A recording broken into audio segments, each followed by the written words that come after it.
It's going to be a steaming week ahead as Gauteng is in the throes of a heat wave. Johannesburg Emergency Services warning of rising temperatures. Unfortunately, this is coming at a time when parts of the city are experiencing water cuts amid the ongoing power cuts. How are people keeping cool in this scorching heat?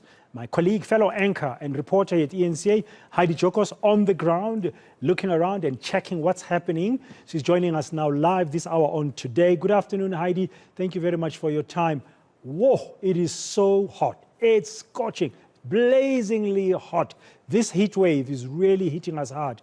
What must we be on the lookout for, Heidi? Yes, certainly. I must say, Bradan, I haven't really experienced such heat in South Africa. Normally this is experienced in parts of Europe when they have their peak summer season, and we are not even in summer yet, it's still spring.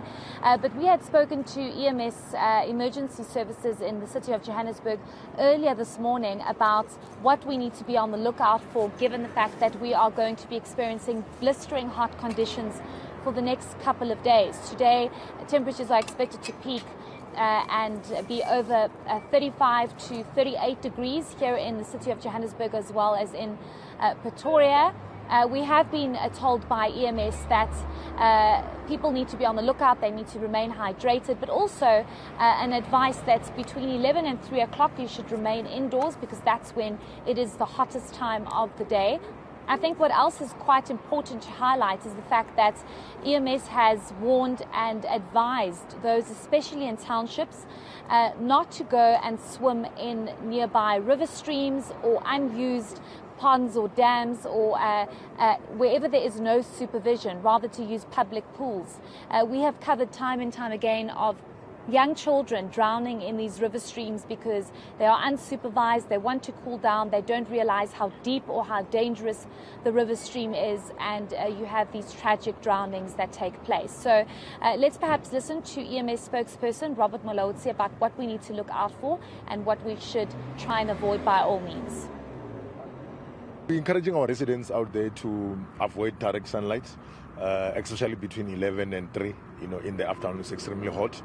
They must take those who are working, on a direct sunlight. They need to take regular breaks, drink, lots of water to stay hydrated. And also, we also concerned about our residents, especially our elderly residents who are mostly on medication, to try and avoid, the direct sunlight and stay in a cool area. And also, most importantly, now that we are on school holidays, we are concerned about our young kids because they are home now. It's extremely hot. They might be tempted to go to, the nearby river streams, nearby dams.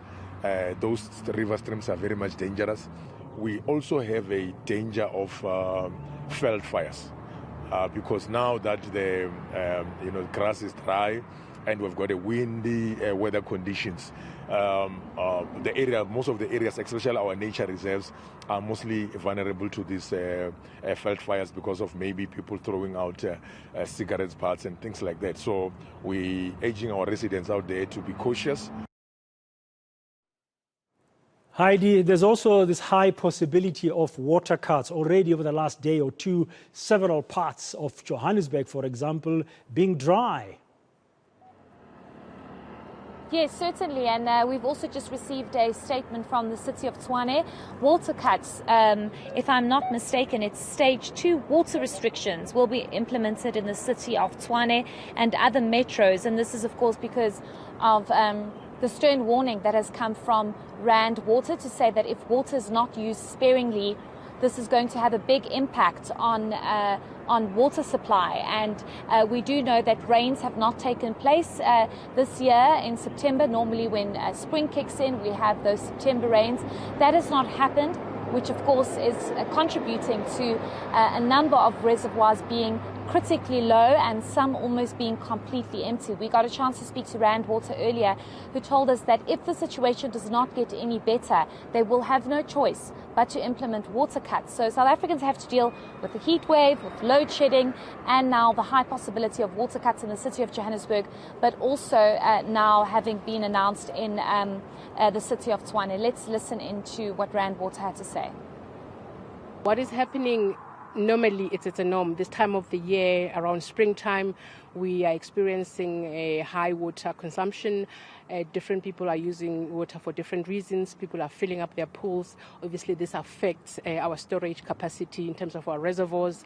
So we are appealing to consumers, our end users, to use water sparingly. We are monitoring our reservoirs as we go, so the information is live. Obviously, we update from time to time.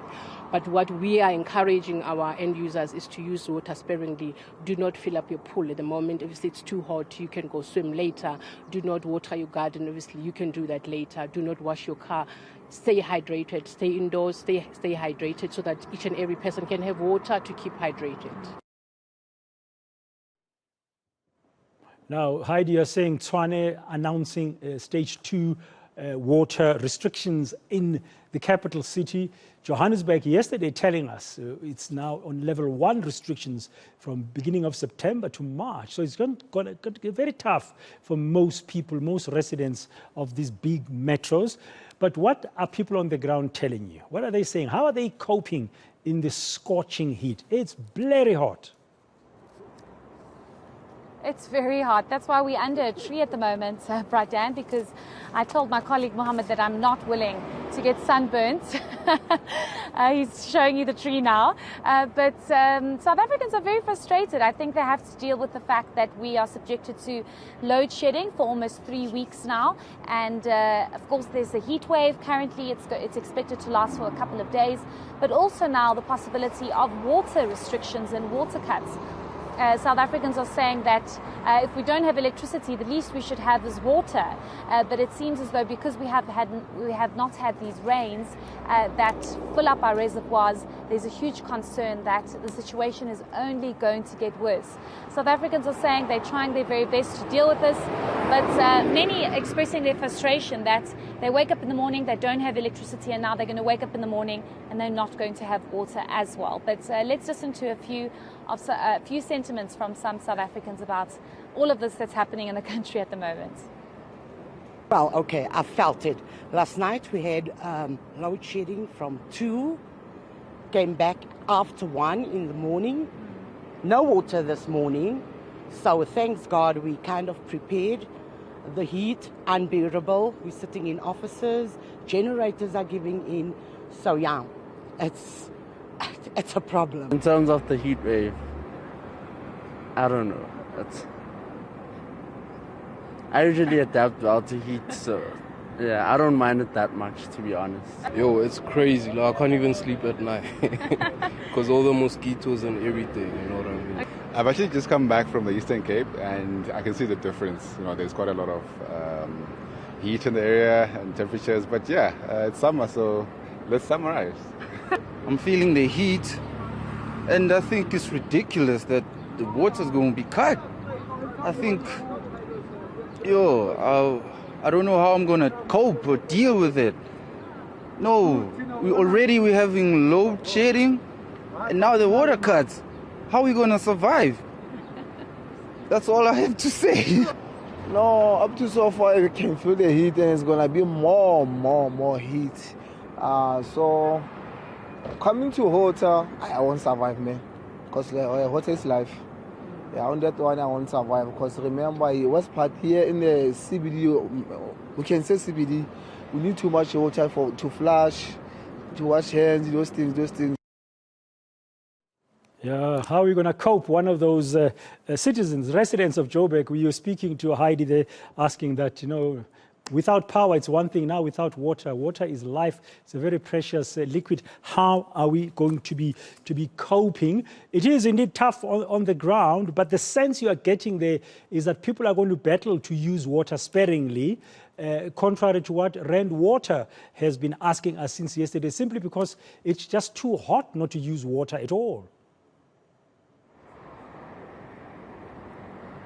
Yes, indeed. I think that's the big issue here, Bradan, is the fact that Rand Water has come out to say that we need to not fill up our pools, not water our gardens, not wash our cars, and basically use water sparingly. But when it's so hot, it's very difficult not to use water and of course fill up your pool if your pool is empty, and because it's so hot, of course you'll have to fill up your pool quite regularly. But this was inevitable though, Bradan, and Rand Water expressing the same sentiments to say that we all need to work together because they cannot really control the fact that we have not had September rains as yet, and it seems as though the weather forecast indicates that we are going to have these blistering hot temperatures for the next couple of days, and we are only expected to have those September or spring rains in the next couple of weeks. So it's still some time until then.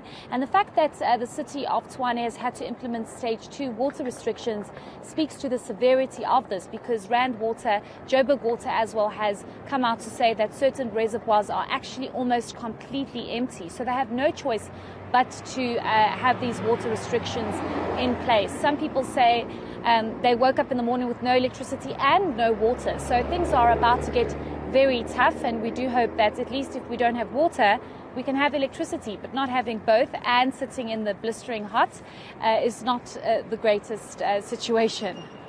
Yeah, it's not really at all great. What's spring, Heidi? Spring is now behind us. We are now right back, bang, in the beginning of summer. It is so hot. Thank you very much. Do stay in the shade, my dear. That's Heidi Giokos. They're giving us an update from the ground around Johannesburg.